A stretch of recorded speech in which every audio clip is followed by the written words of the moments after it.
इस साल ना गर्मी में जल संकट होगा, ना बारिश में जल भराव। रेखा गुप्ता ने बताया सुनहरी दिल्ली को लेकर विजय।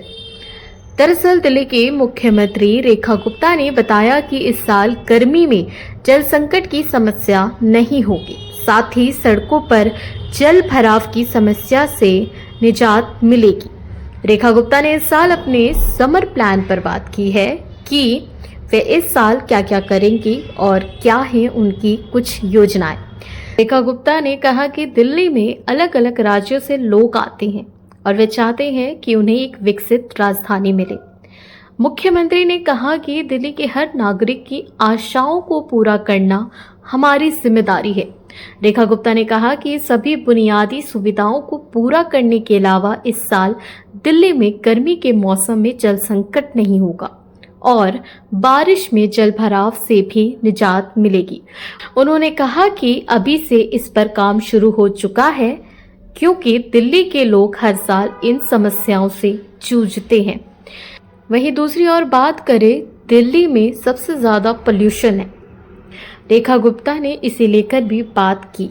उन्होंने कहा कि इससे निजात दिलाने के लिए हम समयबद्ध तरीके से काम कर रहे हैं और इसके लिए एक्सपर्ट की राय भी ली जा रही है। उन्होंने कहा कि प्रदूषण पर नियंत्रण के लिए हर दिशा में काम करने की ज़रूरत है। एयर पोल्यूशन से लेकर वाटर पोल्यूशन कम करने पर हमारा मेन फोकस है। सबसे पहले हमने यमुना की सफाई का काम शुरू कर दिया है और नदी में गिरने वाले नालों की भी सफाई की जा रही है।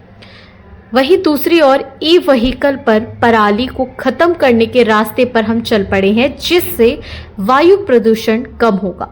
इसके लिए हम पड़ोसी राज्यों के साथ मिलकर भी काम कर रहे हैं। तीसरी बात कहें तो कूड़े के पहाड़ होंगे साफ। रेखा गुप्ता ने कहा कि दिल्ली की लैंडफिल साइट को कम करने पर भी काम चल रहा है और अगले 2 साल में 80% तक लैंडफिल साफ हो जाएगा। उन्होंने कहा कि हर दिन के हिसाब से इस दिशा में काम चल रहा है। रेखा गुप्ता ने कहा कि अगले 3 साल में यमुना में क्रूज पर सवारी कर सकेंगे और ऐसे ही एक कॉन्क्लेव वहां करा सकते हैं।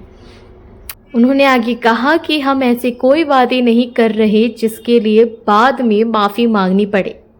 जनता से जो वादे किए हैं उन्हें पूरा करने की दिशा में आगे बढ़ चुके हैं और सभी वादे पूरे किए जाएंगे।